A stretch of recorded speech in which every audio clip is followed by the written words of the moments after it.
Thank you for tuning in to Serves You Right. My name is Andrew, and today we are talking to Jared Brown and Anastasia Miller. I found these two through their book Mixellany, a guide to vermouths and other aperitifs, but it turns out they are true cocktail historians, spirit connoisseurs, and all things knowledgeable about all things alcohol. Really fantastic talk. Disclaimer. This was filmed with me in America and them in England, so there are a couple points in the conversation where it did start to cut out a little bit. It didn't completely drop the signal, but I struggled with whether or not to release this, but it was such a good talk, I could not hold on to it. So, without further ado, here is Jared Brown and Anastasia Miller. Thanks for making the call and joining me across the pond here. You're very welcome. Yeah. Nice to see you. Nice to meet you. So I wanted to start today. I was thinking what to open this up with. And in my mind, I thought it'd be kind of fun to project into the future. So I imagine in 50 years, there's going to be a historian, a cocktail historian, thinking back and saying, how did drinking culture and how did the bar scene change with the introduction of the internet? And I felt like the two of you came along at such a really vital and shifting time that you would probably be a central part of that story. So what do you hope that people in the future look back and write about you, and what kind of legacy are you looking to leave? I know that's a big question, big philosophical question to start. The quick answer to what sort of a legacy we'd like to leave is more accurate information. And my version of that is I want to actually have the truth written, period. Most marketing that we're all inundated with about the stories about origins of particular spirits or cocktails are made up pompous pieces of flop and by marketing people. And I'm out to change that. Yeah. For sure. Do you have some really good examples there? I'm sure you have thousands, but I have some really key ones. The origins of gin. Gin, we just wrote a book on the subject. Here she says, gin, a most noble water. The origins of English gin. And gin, actually, the seed of it that you can trace Germany and made its way in 1527 to London without ever touching Holland. Which would be Number one. where everyone Number two. says, yeah. Number two, very important subject is Cuban rum was not invented by a certain company or a certain person who became that company, but by a Frenchman with two sugar planters in Cuba. And they were the ones who hired him to come in with, a charcoal filtration system in 1818 and a column still. Thus, the beginnings of Cuban rum, unlike what you've heard in 1818. But then again, that story about the daiquiri being invented 1896 by some American visiting Cuba. Interesting that he would show up and invent something they'd been drinking since at least 1762. In truth, there was no history of Cubans combining spirit, citrus, sugar, and dilution until for 18 months, Cuba became a British colony. The Royal Navy sailed in, captured Havana Harbor in 1762. From that point on, they had a tradition of drinking what was also the sailors' rum rations. A 1769 Dictionary of Foreign Terms published in Spain reinforced this. They had the word ponche, punch, aguardiente, azúcar, limón y agua, so rum, lime, sugar, and water. And then it said, una bebida inglesa, an English drink. See why marketing people don't like us. No. We'd love for people to look back and say that we were successful at myth busting. Yeah. How do you decide what topic to dig into? because that was another question I had. Like, you know, it seems like, do you just hear one thing about gin and then you dive into gin to get this book, or are you really just following passions as they arise? Or Sometimes we chase the information, other times it just lands on us. Yeah. Hmm. Uh, Writing about the history of gin came about when I walked by Anastasia's desk in her home office and said that I had found this book from 1639 written in two different codes, but it was a Hmm. formula book and it appeared to have a gin recipe in it. And she broke the code and took about a year and a half to decipher Distiller of London. I was trying to research and write my doctoral thesis at the time, so it took me a little bit longer than usual. On what subject? Yeah, my thesis is on the origins of early modern English brewing and distillation. Okay. Yeah, so Fascinating stuff, I'm sure. So it's yeah, it's it's enough to put you to sleep every night. Trust me. yeah. Now I do wonder, how do you all find these books? Like, how do you come across an old book with a secret like language that you have to decipher? Do you have people scouring old bookstores sending you No, things, or We do that uh, ourselves. we do it all oh, ourselves, and I also have access to the National Archives, the Parliamentary Archives, the Oxford Bodleian Library, and a few other places that you need to have a university card for. oh, So it has cool. a lot. The other part is he is the most assiduous book buyer known to mankind at the strangest times when most people aren't paying attention to the subject. There was at one point the late Gary Regan, um, was it Brian Ray? Yep. And Dale DeGroff and Jared were like battling each other to buy books that you can't buy for less than a few hundred to a few thousand now. They were battling when they were like $20. Yeah. Yeah. So, yeah, I just I mean, picked one up at random because I couldn't tell from the cover what it was, but this one, Wow, distillation book from 1653 that's with incredible. a 1652 um, deciphered version of that book from 1639 which in is the back. which is generally incorrect, but Yeah, that's okay. he got it all wrong. Yeah. He had a hard time figuring it out. It was not easy to figure out No. because it was written the numbers were all written in alphabets instead, in letters instead. The astrological symbols replaced certain ingredients and certain activities. I mean, it was a big Mm. hodgepodge. And without even saying what it was, you had to be smart enough to figure out that one was small batch recipe versus a large batch recipe. And it wasn't Mm. necessarily, oh gosh, one is 5 times more, one is a fifth less. It was actually set up so that somebody who had a small conical still versus a pot still could make a real, true small batch. So, what are you looking for? All seems really common. Distiller of London. Because we took the deciphered version and published it as Distiller of London. You can find it on Amazon now, and with all proceeds to industry charity. Oh, awesome.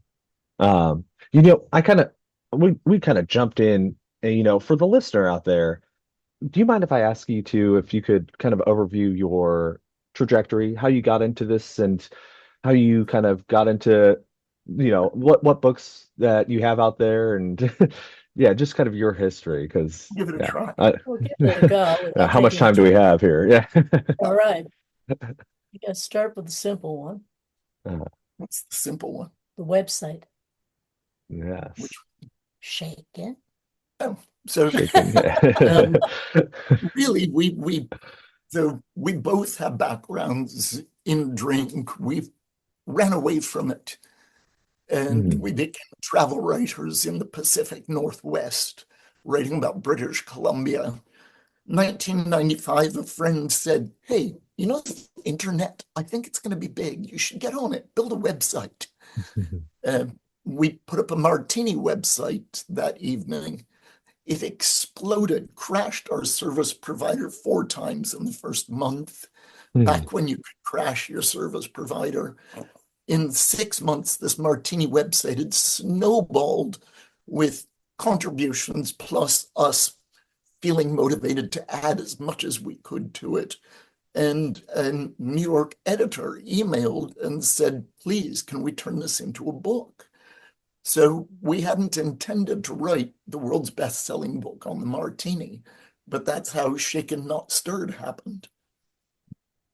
And that started us judging cocktail competitions, writing for spirits magazines, doing brand advocacy work for various companies, traveling across North America, teaching basic drink mixing skills to consumers. And to the journalists in Washington, D.C., which was a very scary thing to do, actually. Yeah. Let's see, we judged the Seattle Martini competitions for a few years, back when there was just the infancy of having cocktail competitions. A friend of ours came up with the idea of challenging 3 local restaurants into saying who makes the best martini in the city of Seattle.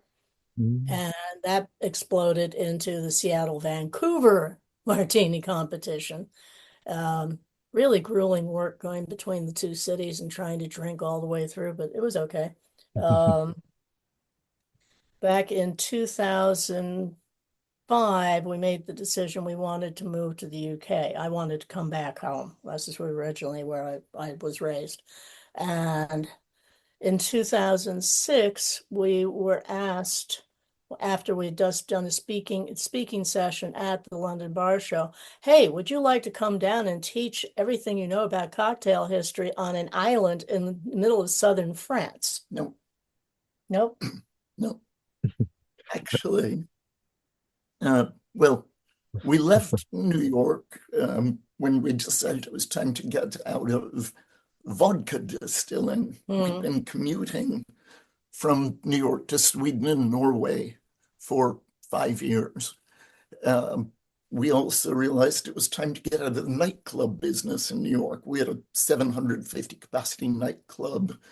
We had just founded the Museum of the American Cocktail in New Orleans. It's now wanted to move back. We divested from the vodka company. We were now flat broke. And these people approached us and said, do you give valuations of collections of wine and spirits? And we were too broke to say no. And we were at the London Bar Show. Thing was built cathedral to alcohol in the south of France. Built in 1958, and no one basically had seen it since about 1964, except a few family members. No one had taken care of it, At but all. it was 10 soaring frescoed alcoves painted by young artists selected by Dali and Picasso.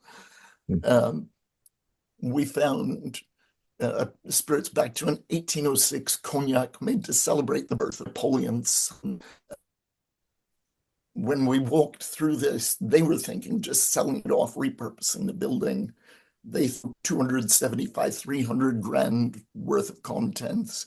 We 6.7 million in what we found in there. I mean, there was one bottle of, which there's only 5 in the world that we know of, of Vantonique Mariani, which was the precursor to Coca-Cola. But it's okay. It's my story, not yours. So it's okay. Oh, wow. I'm not the one who delivers great jokes and happiness. So I'm the overly serious one. But anyways, this one bottle was worth almost $500,000 on its own. And to explain that to this family was sort of, this look on their face was absolutely precious. Because they're like, you're kidding. And I'm like, no. They changed their minds about repurposing the building and brought us in for 3 years to direct the restoration of the museum. And to catalog everything. And with volunteer bartenders. And said, would you be up for creating an education program?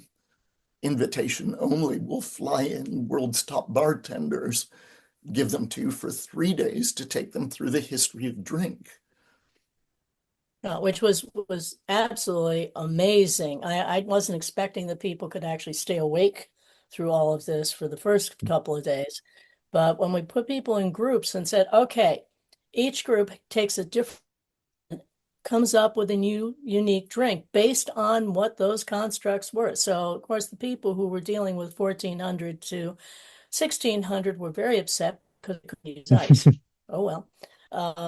It was fun to watch the imaginations go wild, and even more fun watching people actually pilfering herbs and spices out of the hotel chef's garden to make homemade vermouth for this thing. I mean, it was like, okay, we let the rabbits free, help.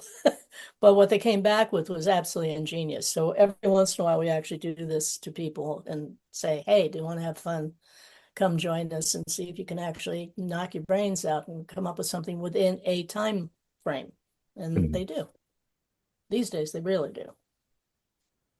Sure. Okay. So you catalog this whole thing. You set up this education program. Mhm. Where do you go from there? Uh, from there, once the project was finished, we returned back to England almost full time. And we were organizing and hosting the London Bar Show 2006 to 2009. Then headed off to Moscow to help create the Moscow Bar Show. And then we sort of had to split up a little bit because we were invited to design the story around the Beefeater Visitor Center, Beefeater Distillery Visitor Center. And unfortunately, around the same time, you were invited to be the master distiller I of. wasn't invited Oh no, to you be were the master no, you were distiller. you were the He is one of the, Found two yeah, of the perfect business people. yeah. I'm creative, and I Invited found two yourself. Yes. business people to create a gin company with. The irony is because the year beforehand we did want to create a gin, and we had been speaking to someone in London who has just its 10th generation distillery, and the only thing was missing was somebody who could do finance and somebody who could do sales because both of us are terrible at both. So once we met them, which was so happenly at the Beefeater Distillery Yeah. at a party that we were hosting. Because we just finished work on the Beefeater 24. Yeah. And also, jumping back a little bit, we created a gin symposium along with Desmond from Beefeater. Yeah. Got representatives of every brand and people in the industry who cared about gin from around the world and stuck them in this theater in London and started out with a bit of a rant at them as to why they were responsible for the death of the category, focusing on the bottom shelf, which was worth a fortune, but genteelly losing 3 to 5% a year. And we, in hindsight, rather presciently pointed out that the super premium and craft segments of gin could grow 100% a year for the next 10 years. And then the next year, I found myself proving that and creating a gin company. It was kind of funny because at that time we also went on the road to the U.S. Five cities in the U.S., Germany, few spots in the U.K. with the Gin Roadshow because it's hard to convince people who've never tasted a product that properly to all of a sudden adopt that. So it was crazy things like being at the Las Vegas bar show, standing in front of the Plymouth gin booth and saying, have you ever had a Cosmo? Oh yeah, I love Cosmos. Here, have this Cosmo. And not telling them that it's made instead of with cranberry juice and vodka, it's made with gin and raspberry juice from a recipe from 1933. So of course that that kind of thing sort of spun off to where there is a gin craze. Admittedly, there is a gin craze because we said the best flavored vodka on the planet is gin. Reason why gin wasn't very popular for a while is because between 1918 and 1961, it wasn't made with grain spirit. there were grain shortages. So it's made with sugar beets. It's kind of like having rum with stuff in it. It's not really Mm. great. Yeah, so it's the popularity, of course, waned until 61, and then my generation didn't like cocktails because after all, that's why our parents were jumping into swimming pools with their martini glasses, and we wanted to be cooler, so we had got apple wine and beer. Dumbest thing on the planet, but it took a while to get to the 1980s. Don't forget that Mexican stuff with the worm in it. Yes, tequila. This day, I hate tequila, by the way. Yeah. She does not. She hates bad products. I hate mixto, actually. Yeah. Oh, Like yes, agave, yes. but I do not even look at the idea of mixto or mezcal. I'm So sure. Yeah, I'm sure it's the same way. Bacardi Dragonberry probably is not something that features on your shelf. there's I not a know. bottle of Bacardi in this house. Not at Good. the moment. No, we have a lot of respect for their Ocho, a couple of other products. They make some beautiful Mhm. rums. Yeah, the Mhm. Ocho is particularly good, but it's not particularly a Cuban rum. It is a Caribbean rum, but it is not a Cuban rum. Mhm. Mm. Yeah. Well, this is actually a great time because I did want to ask you favorite spirits and least favorite spirits. Uh, Mm. yeah, I was assuming gin based on some of the things you've Like written, gin. but I like gin. yeah, I would hope Like so. gin. Um, I love some rums. Hmm. And I some cachaças. and some Yeah. cachaças. Very, very picky about that because each style is, of course, very unique, and you have to be ready for them. In some cases, like cachaça, you have to Mhm. look at your face and go, "This is not rum," and keep going from there. Mm. Uh, love single malt whiskeys, and I Mm. love Japanese whiskey. Oh, me too. Yeah. I Yeah. also love makers. I'm not Yeah. going to say bourbons. I'm not going to say American whiskeys. I'm very brand loyal on that subject. I have been Mm. since the 90s. That's Yeah. one of my Acres off Mark Manhattan. off-duty pleasures is a Maker's Manhattan, or if I don't feel like I can trust the bartender, Maker's Rocks. Yeah. Yeah. Well, I Are was you gonna ask. complaining about those wet Manhattans at the Cedar Tavern back in the 2000s? The ones uh, they made with that vermouth that was on the back bar with a pour spout in it, yeah. Yeah. probably for the last 2 years. Yeah, those Yeah. ones. Yeah, those are Yeah, scary. that's a great entryway here. So you wrote Mixellany, and that's how I actually came in contact with the two of you. Mhm. A book that helped me in my studies for quartermaster psalms. I've recommended it to many people, have gotten the certified, and it's actually helped with some questions. I took the advance and failed the tasting portion last year, but going at it again, how does one take care of their vermouth? Because I know that's in there, and what do you need to do to respect vermouth? Any wine will last 10 to 15 times longer after being opened if it is stored in the refrigerator. Yes. Vermouth is a wine. It breathes, it rots, it dies. Yeah. Martini Rosso, until very recently, was exactly the same ABV as Chateau Margaux, but they moved from, what was it, 14.8 to 15. So it's 0.2 off of Chateau Margaux.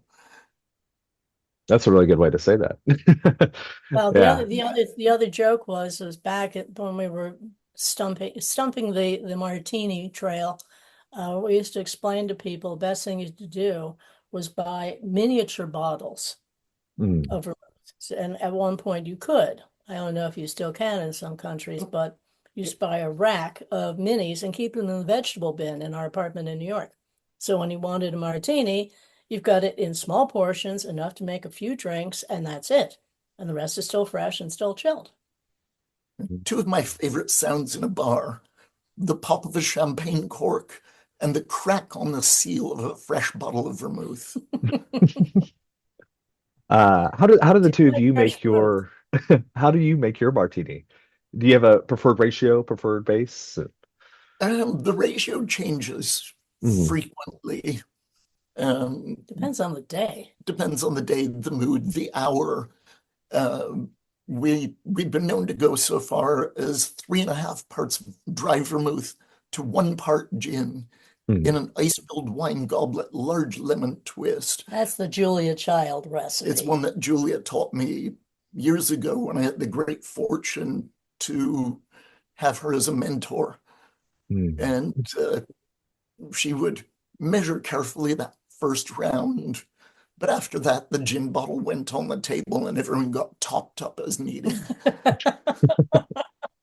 You start off perfect and then you just evolve from there. Yes. Yeah, Yeah. yeah, you work your way through. But as Julia said, the two most important things in a kitchen are steak and gin.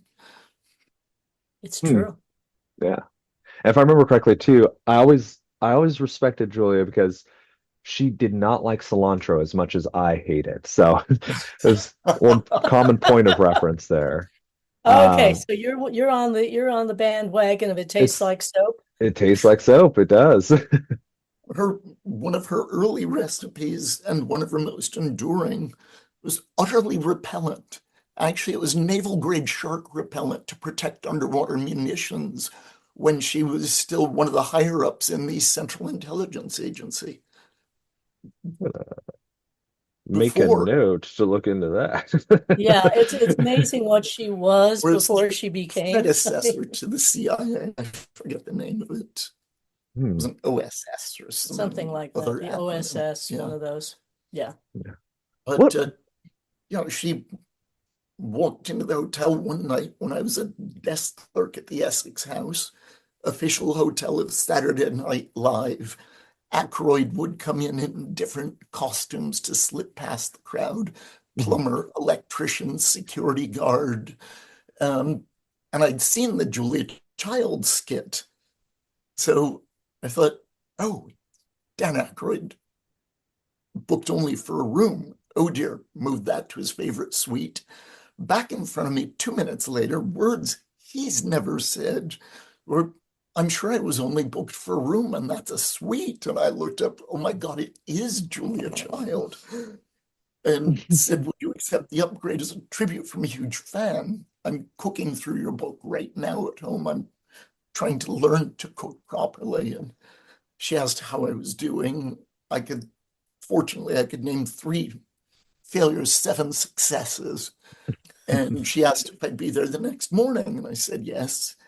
And she came down the next morning and she gave me about 45 minutes to work through the dishes I'd struggled with, to recommend next ones to work on. And then she said, I need to be back in New York in a few weeks. What's a good day for you? I said, whatever day you're here. She looked a bit puzzled. And I said, no, seriously, if you'd like me to book your reservation, I'm very happy to. And if you don't mind, I'd love to be here when you return. And she said, of course. And she came back about once a month and she would give me an hour and Mhm. talk me through the next part of the book. And with no expectation of getting anything out of this. This was just her giving. Mhm. And we've never forgotten that and try to do a lot of that. So yeah, Distiller of London isn't the only book we've done that goes to industry charity. So we've got a few of those now. Mhm. Yeah, there's so many threads that I want to pick on here, but I also want to make sure I make our time. What all? So you have so many books. What books do you have? So, because I've Uh, got, yeah, Most Noble Waters, our 38th book. gosh, yeah. So I was looking through and I was like, as I'm going through, I'm the ones I've read, and until I started researching you two for this conversation, I didn't realize you had a rum book, and like, man, the well just goes so deep. Yeah, It goes four rum deep. We're books. actually going to be reconfiguring our website so that people, I know that there's an audience out there that is very anti-Amazon purchase. Hmm. And so I'm reconfiguring the website so people can buy books from us direct. in the next round. And because there's another system that I can use where I don't actually have to sit here with piles of books all over the house, but at least I can move off of Amazon and put everything up onto Miscellany. So that's in the future. In addition to the Miscellany Guide to Vermouth, which you found, we wrote the first English language history of cachaça, which was sold in Brazil. Spirit of the Cane, which rewrites the whole history of Cuban rum and Cuban cocktails. The Deans of Drink about the two famous Harrys.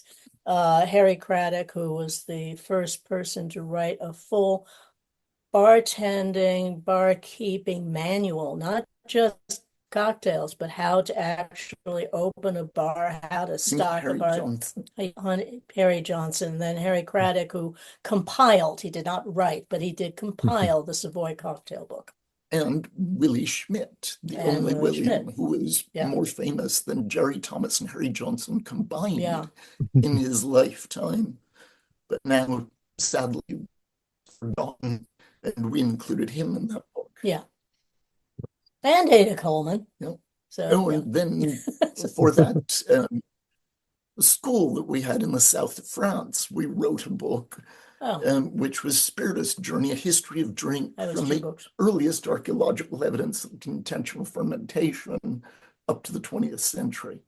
It was 2 books. It was 2 books. It was 2 books, yes. And that one we're actually starting to look at and realize it's time to write a revised, expanded edition. It's been 15 years. We've learned so much more. Yeah, there's a lot of correcting to do. And it's one of those problems when you write history, because there's a general assumption by the general public that when you write history, it's written in stone.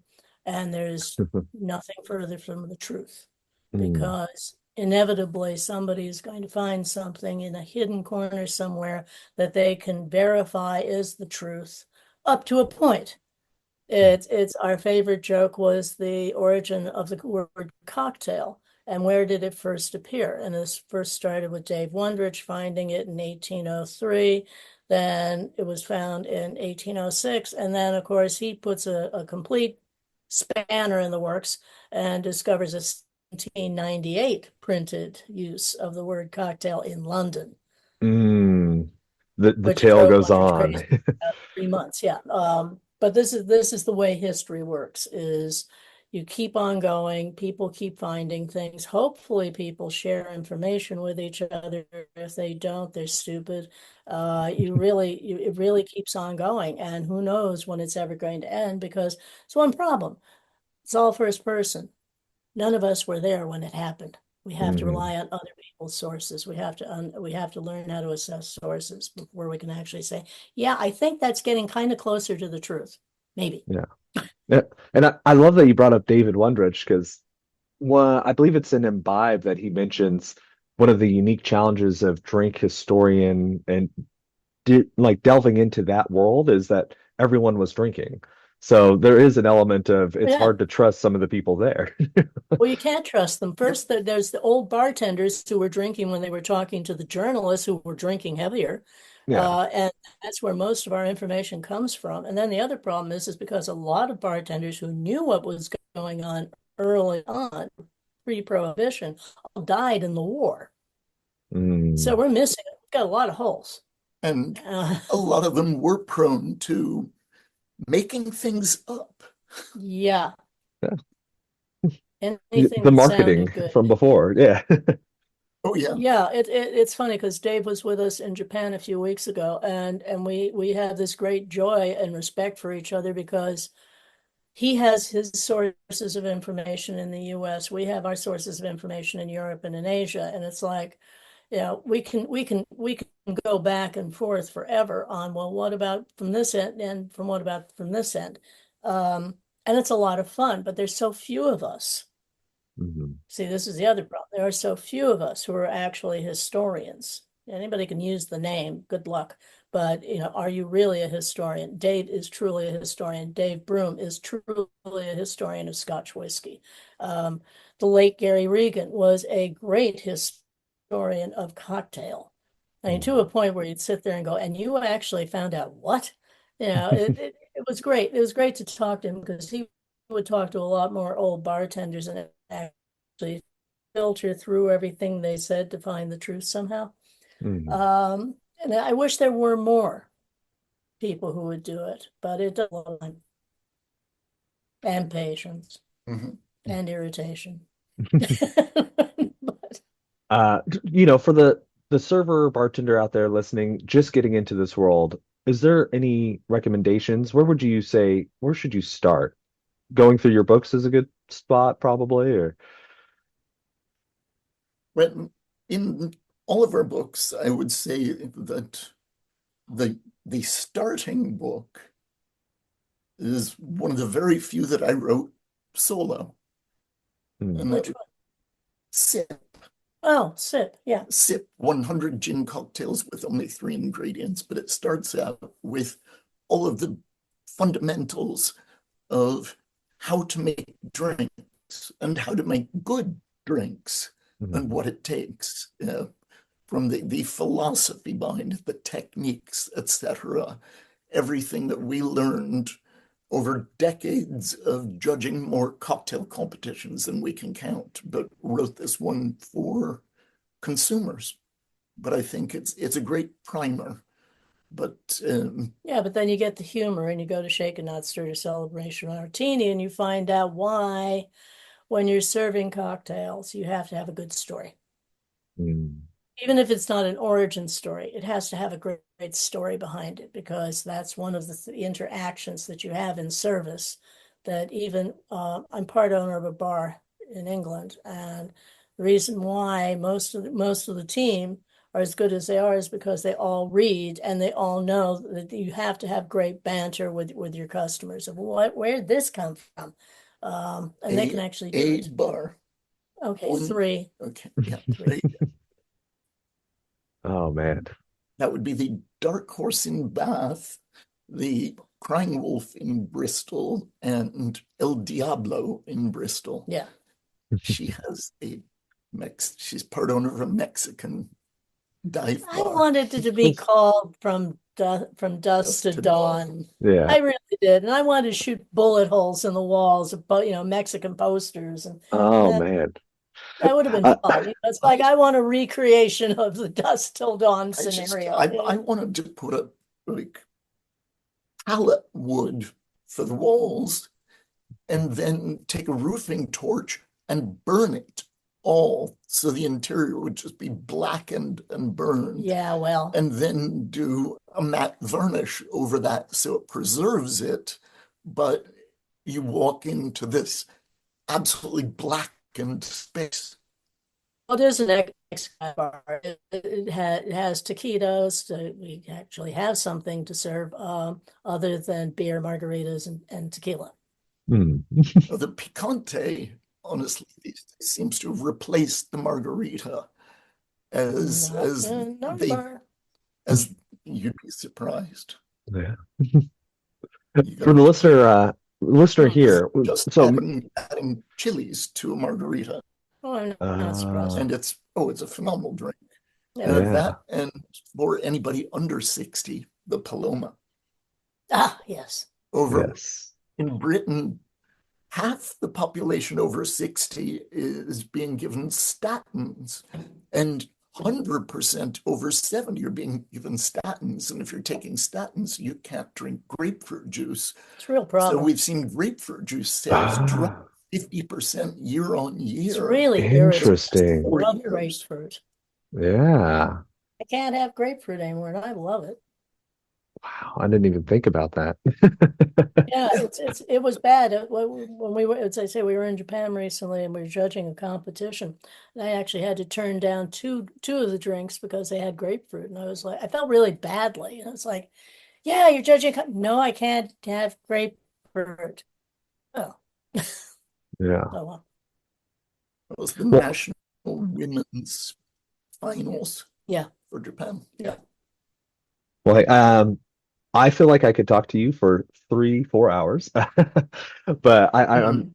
I've got to be respectful of the time. I just wanted to say thank you for making a few minutes to come on and talk to us. Again, You're Mixellany, very if you haven't welcome. read it, really a fantastic book that's helped us a lot. And I'm really excited because I have now a stack of books that I want to go read. Um, so if someone out there is trying to find your works, Mixellany, the site is probably the best place to go, huh? Yep. But also another site that we highly recommend that we Yes. created, EUVS Library. That, Easy is all one word. yeah, years ago, we realized that these books are no longer readily available. You can't find them for 20 or $30. Hmm. They're going to cost thousands. So we began scanning and digitizing our collection along with a friend of ours. We managed to do about 156 books. So far. They're up free, no password, no No branding, membership. Just go on and start finding a searchable book you want across to. the platform. So Yeah. as we believe, you know, money shouldn't be a barrier to knowledge. Mm. Well, And that's so it's all there. Go dive into some of the great rare books from history on drink. well, I think that right there is a great way to end it. Money should not be a barrier to knowledge. So thank you both again. You're It, welcome. it was a Real pleasure. real Thank pleasure. you. If you find yourself with more questions, we're happy to do it again down the road. Thank you again for listening. That's the end of our show today. My name's Andrew. This is Serves You Right. If you haven't, please subscribe to the show. Everyone who subscribes helps the show grow and get cooler guests on, and it sure does mean a lot to me. We put out new episodes every Tuesday and Thursday. We'll see you then. Thanks.